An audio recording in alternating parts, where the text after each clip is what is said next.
Hey guys, how's it going? This is Natinator, and welcome back to the second installment of the Ubloo series. Let's get right to it, so as always, turn out the lights, get comfortable, and let the story continue.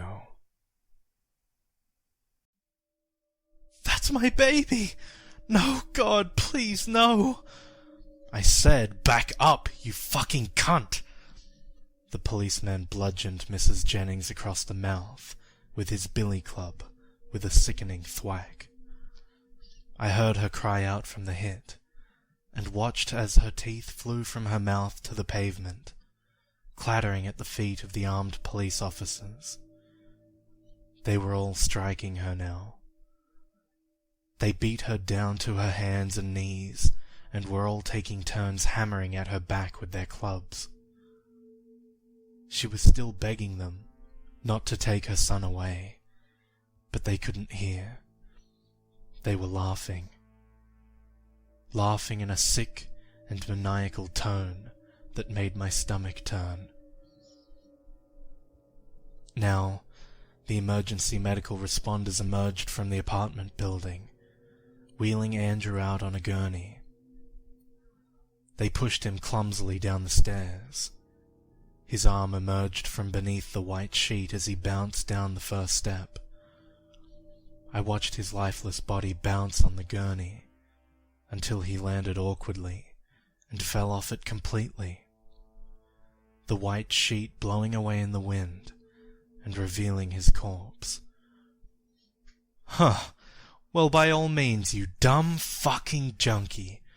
Just help yourself to a nap while we're trying to do our fucking jobs. With the last word, the EMT kicked Andrew's body in his stomach. I watched his body jerk and fold from the impact. The other EMT was joining in now too, both of them kicking and stomping at Andrew's lifeless corpse. I tried to yell. I tried to scream at them to stop. But while I felt my vocal cords vibrating in my chest, not a sound came out. I watched as one EMT picked up a heavy rock from a nearby flower bed and carried it over to where Andrew's body lay. The other EMT rolled him onto his back, and I let out the loudest scream no one would ever hear as I watched the rock slam down into Andrew's face. I heard a deep crunch and knew his skull had cracked. His head rolled to the side and faced right at me, bleeding and crushed. Then I saw his eyes open. Those big green eyes surrounded by a bloodshot white. "The end is the beginning, Doctor," he said to me with his jaw half attached. "The end is the beginning." And then I heard him say it. Soft yet loud, small yet commanding, sharp as a knife, yet smooth as water. Ubloo. I shot up from my bed, panting and covered in sweat. I reached frantically in the dark at the bedding next to me until my hand gripped my flashlight. I turned it on and shined it around the room, darting from one corner to the other, looking for something, anything. But there was nothing there.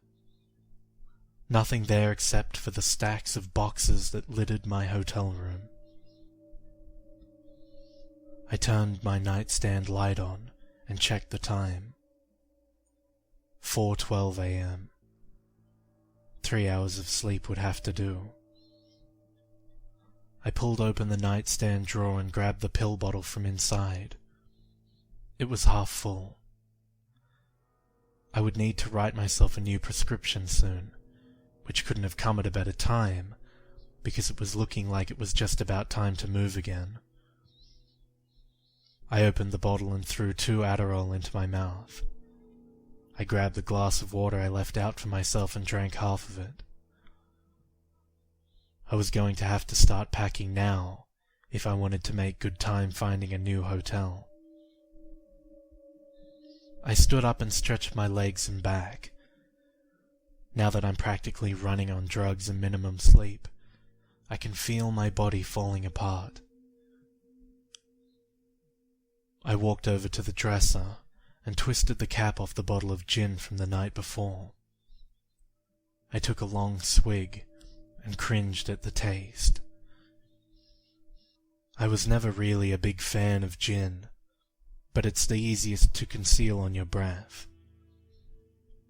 When I turned to get started packing, I caught a glimpse of myself in the mirror and froze. My eyes sat above 2 dark, heavy bags and were so bloodshot they almost looked red. My hair stuck up every which way in dark, scraggly tufts. I had a dark shadow of my hair on my cheekbones and neck that made my once tidy-kept beard look unattended. Jesus, I said with a pause. How the fuck did I get to this? 6 weeks prior. The funeral of Andrew Jennings came and went, and I didn't attend it. Part of me says it's because I just couldn't bear to face Mrs. Jennings.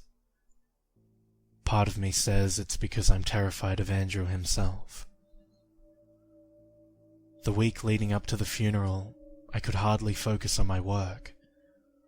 I just kept thinking of what I heard that night before I fell asleep. After another week, I chalked it up to just the booze and my imagination getting the best of me. Besides, I wasn't even asleep when it happened, so I couldn't have dreamt it. I decided that I was going to see Mrs. Jennings to give myself closure. Her office wasn't far from mine, for someone who owns half the apartment complexes in Middlesex County, and I decided that I deserved a day off after what I went through.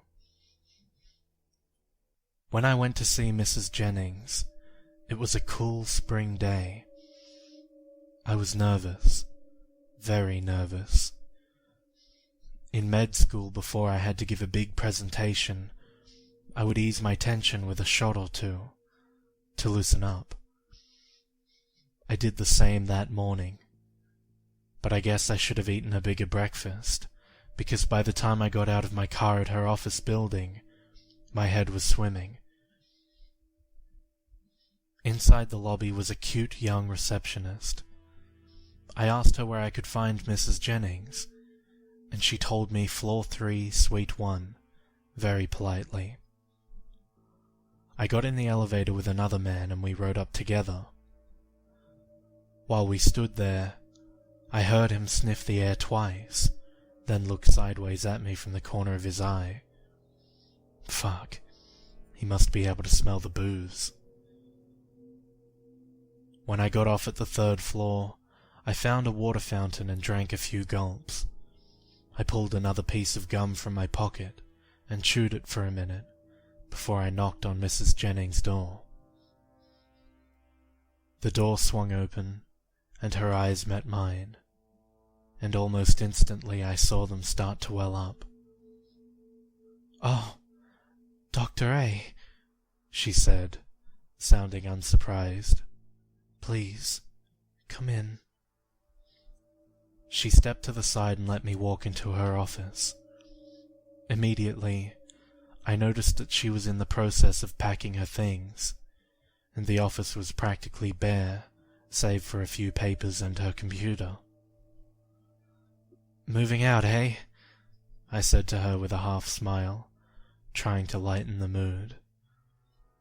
"Yes," she said, shifting her eyes from me to look around the room as she spoke. "I've found someone who's going to buy all my property. Normally, it would be too much, but I gave them a great price. I'm going to travel and see Europe like myself and Robert always wanted to." "Well, that sounds exciting," I said, a little too enthusiastically. I saw the sadness creeping up on Mrs. Jennings and continued on, changing the subject. "Mrs. Jennings, I'm terribly sorry to hear about Andrew. He was a very bright young man." This brought on the waterworks.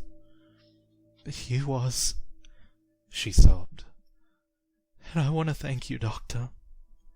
That day, when he left your office, he called me and told me he felt better than he had in years. Thank you for giving me that one moment of having my son back before I lost him for good." She started to cry. I looked around her office nervously, and my eyes found a photograph of a young Mrs. Jennings, standing next to a tall, broad-shouldered man with a big smile, and a young, handsome Andrew. At his side sat a golden retriever, who must have been Buster. I remembered the dream Andrew told me about him and shuddered. I walked over to the photograph and picked it up out of its box. "This must be Robert, no?" I asked. She looked up from sobbing and saw the photograph in my hands. "Oh, yes," she answered as she walked over. "That's my Robert there. Lord, he was handsome. And of course, there's Andrew and his dog, Buster." A chill ran up my spine as she said his name. Something told me Mrs. Jennings knew very little, if not nothing, about the dreams her son was having. I looked down at the box I took the photograph from, and saw a proposal to buy a property. I was about to look away when something caught my eye. "Mrs. Jennings?" I said, not lifting my eyes from the paper. "Please, dear, call me Gloria. I don't feel like much of a Mrs. anymore. Gloria, I thought all the property you owned was in Massachusetts." She blinked at me for asking such an out-of-the-moment question. "Well, yes, dear, it is," she answered, studying my face. "Sorry, it's just I couldn't help but notice this proposal here for a property in Louisiana." She looked lost for a second, and then I saw the memory hit her. "Oh, yes. That was a property Robert was looking into. He simply adored that Louisiana house. I'm not too sure how he even found the place, quite honestly. In fact, when he first started flying down there every other weekend, I was all but sure he was having an affair. But when I asked if I could come with him, he didn't put up a struggle at all." She picked up the proposal and thumbed through the pages until she found a picture and handed it to me. The house was huge and old, with big columns that framed the front of it, and a black gated fence surrounding the yard. The windows were too dark to see through, but it looked to be 2 stories, only wide enough barely to fit in the picture. It looked a little run down, but I could see why Robert was interested in this house. It had potential to be absolutely gorgeous. After looking over the picture for some time, I finally spoke. "And this house," I began. "Are you selling this as well?" "Why, no.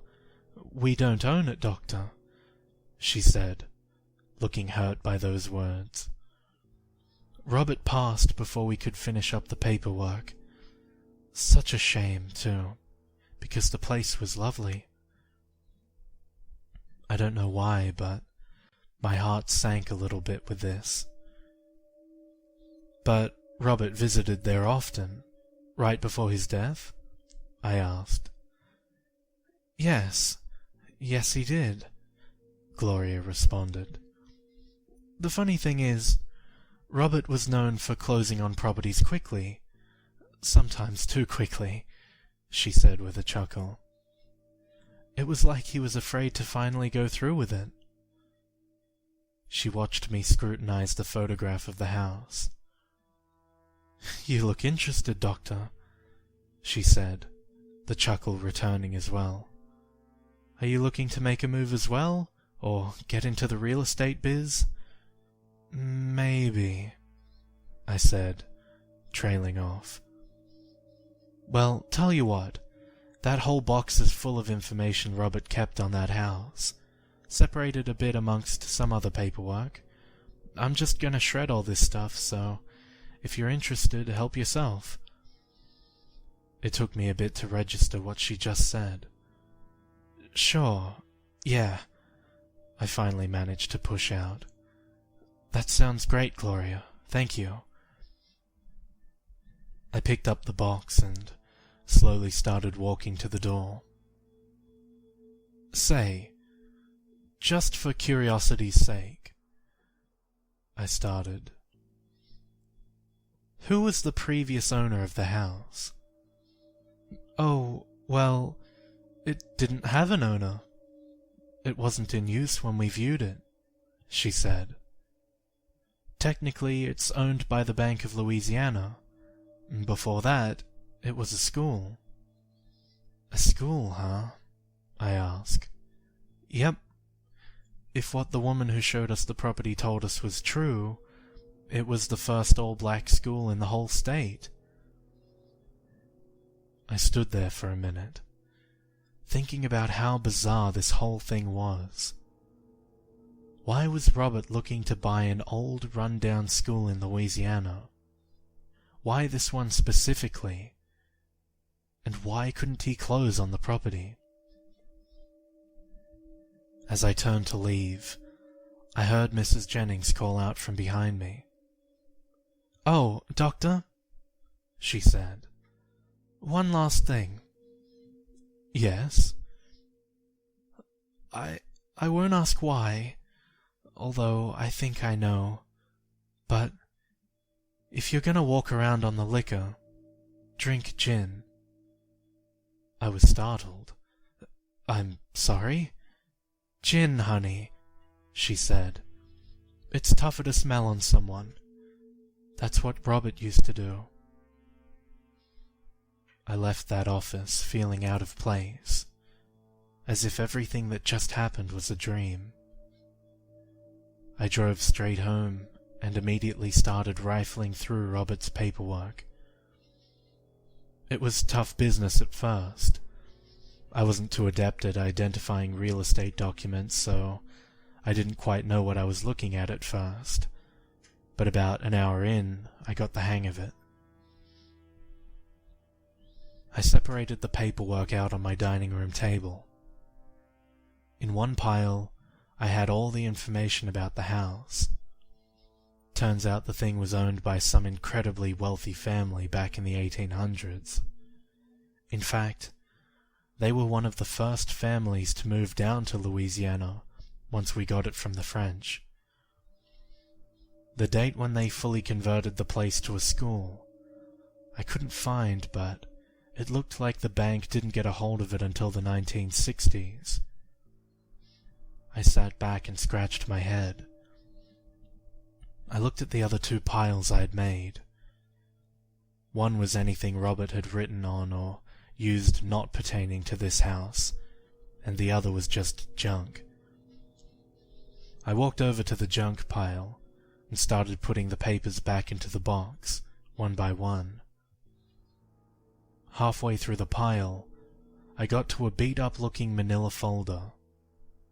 I undid the clasp and pulled the papers out from inside it. I thumbed through the first few pages. More rental agreements for Massachusetts properties. I was about to throw them in the box when I noticed a series of numbers on the corner of a page. 12/4/21. I pulled this paper out and studied it. It was a rental agreement for a studio apartment in Cambridge. As I looked over the paper more, I realized that there was a check stub stapled to the back of it. The check read for $180,000, made payable to the Cambridge Realty Trust Company. He had paid for this property in his name for 10 years. I found this odd. Why would one of the biggest apartment owners in the state rent an apartment from someone else? I dropped the envelope to the table and heard a clink. I picked it back up and turned it upside down. I felt something slide down the envelope and into my hand, and when I looked, I found a key with Unit E335 etched into it. I looked back over to the rental agreement and sure enough, the address of the property read 375 Broadway Street, Unit E335, Cambridge, MA. I froze for a half second, then frantically searched for my coat. I couldn't tell you why I felt the urge to go see this place now, but it all just felt too abnormal to ignore.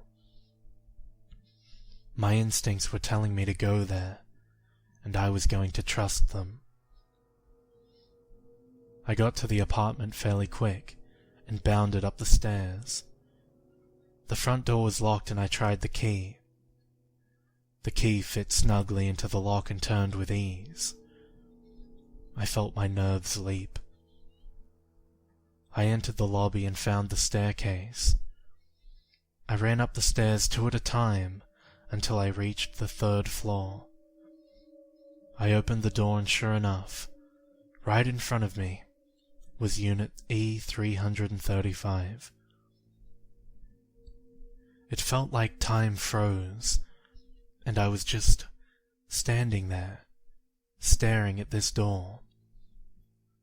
This morning I was drunk, trying to find closure, and now here I am rifling through a dead man's things and walking his footsteps. Who am I doing this for? Me? Robert? Andrew?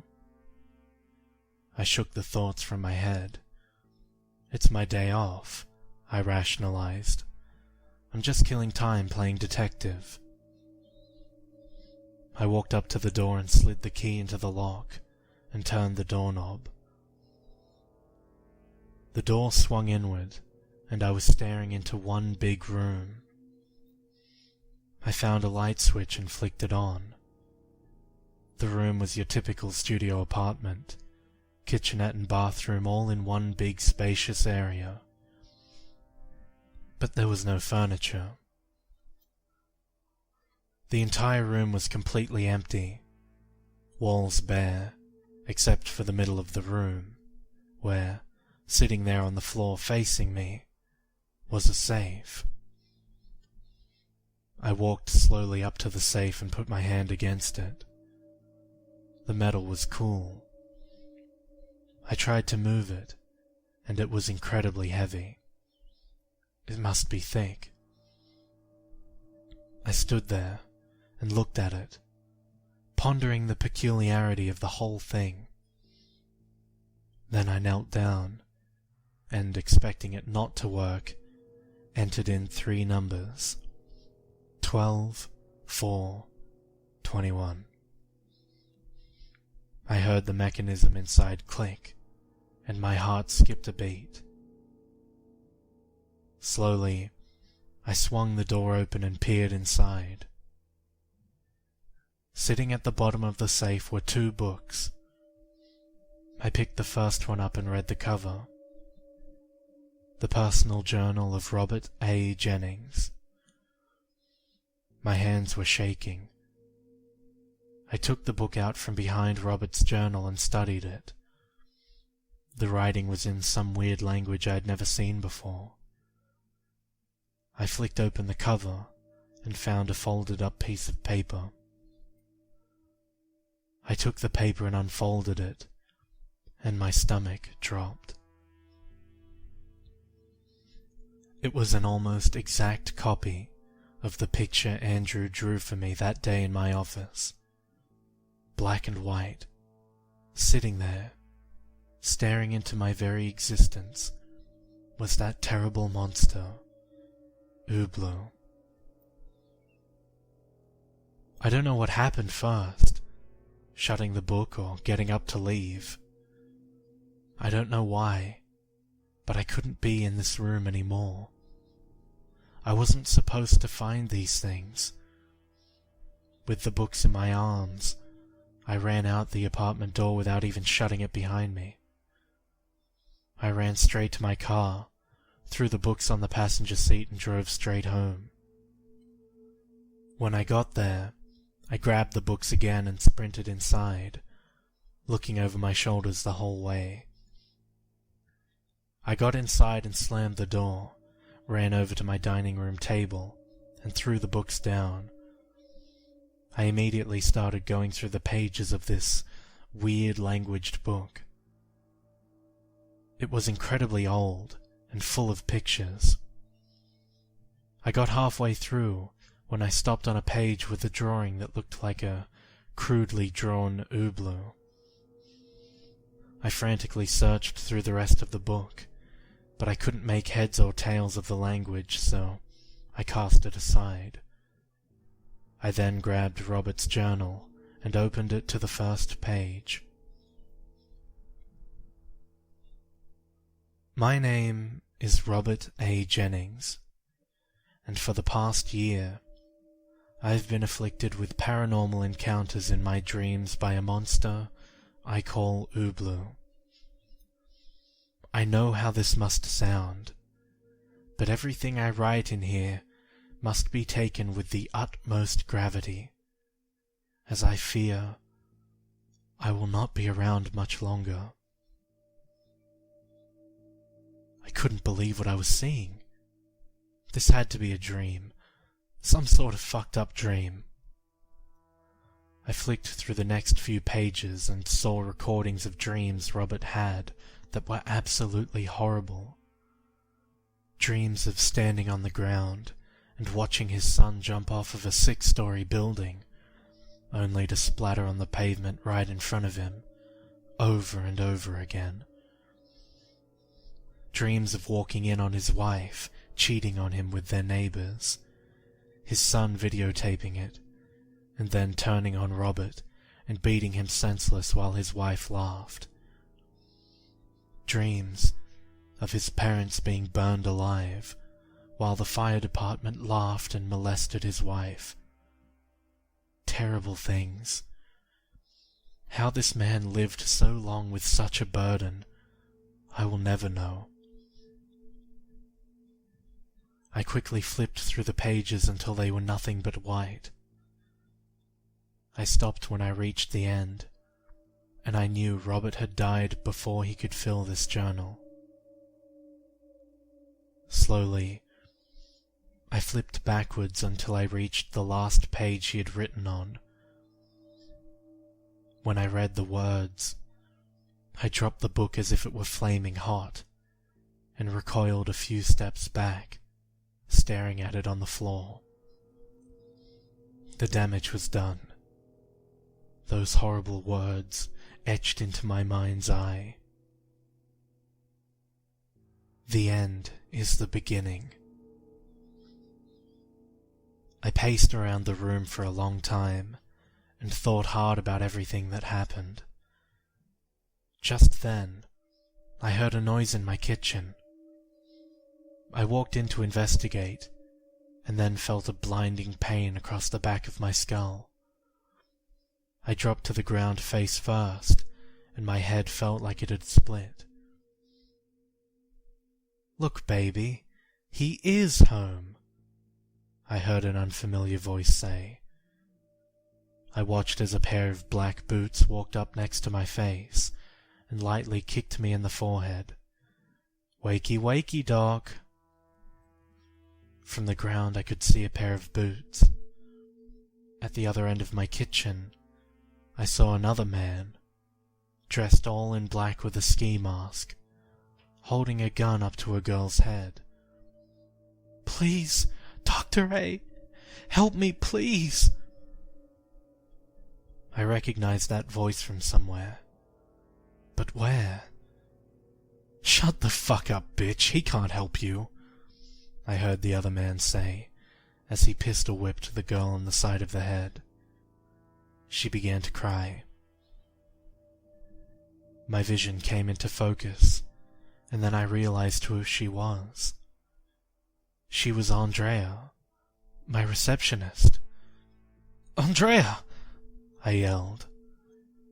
But I was then kicked in the stomach by my attacker.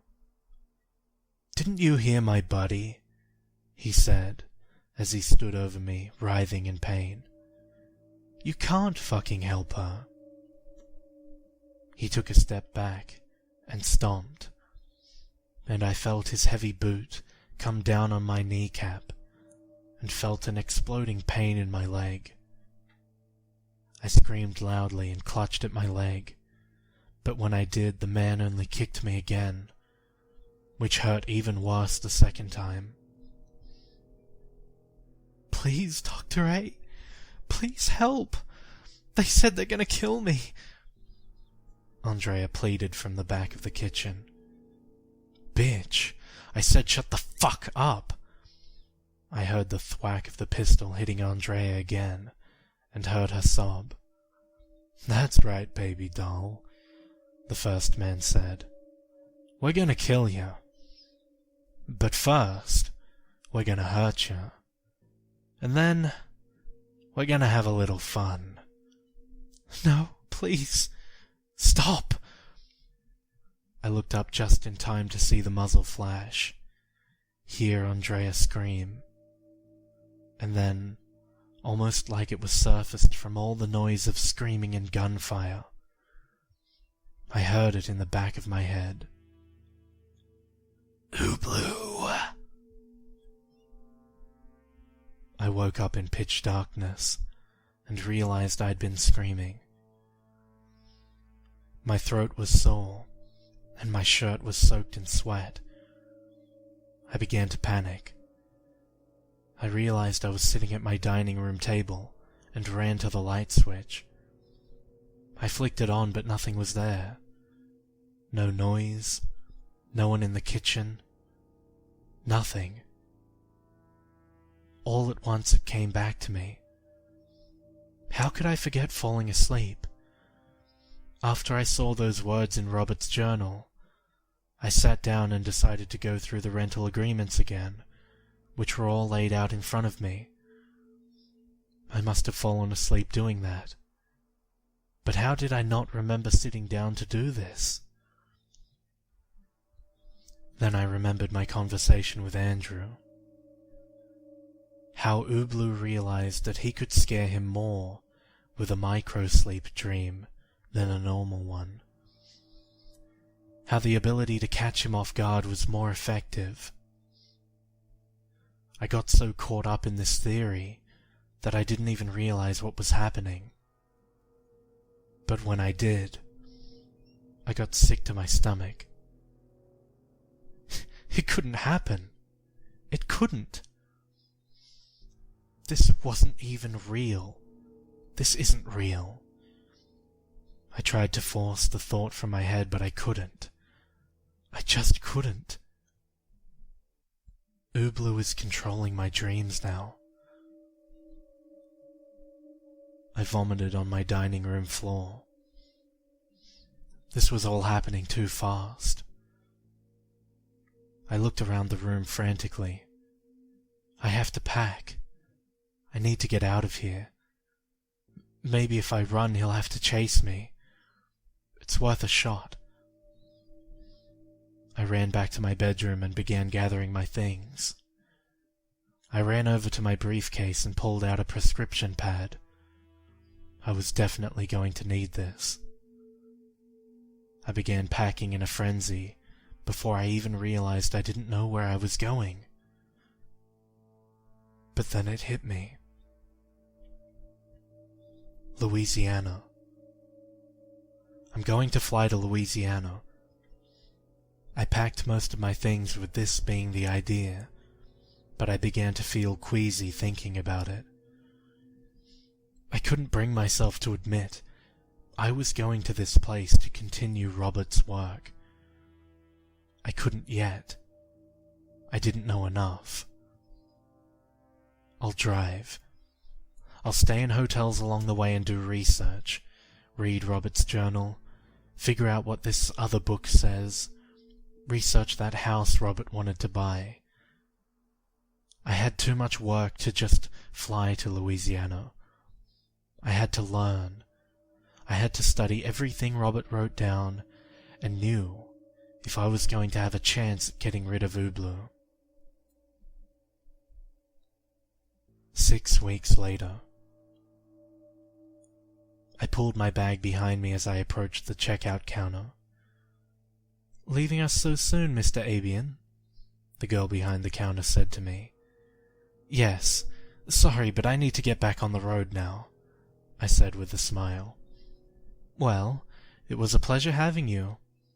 I always feel safer working here when a doctor stays with us," she smiled back. I said my goodbyes and headed for the door. I checked my watch. 7:01 a.m. Perfect. I'll be in Mississippi by the evening. Then I'll be able to find a place and hopefully meet up with Eli, if he's willing to be up that late. I began to look up from my watch. It'll be great to finally know what that book said. In an instant, it was gone. But I knew what I saw. I saw it. I fucking saw it right before it disappeared behind the corner of the building. Staring at me from around a corner was a grey head with shiny skin and 2 deep black empty eyes. At the bottom of that head was a long snout that dangled and whipped with his head as he pulled it back. I stood there frozen with my bag in my hand. I stood there and I waited. I waited to wake up. But I didn't.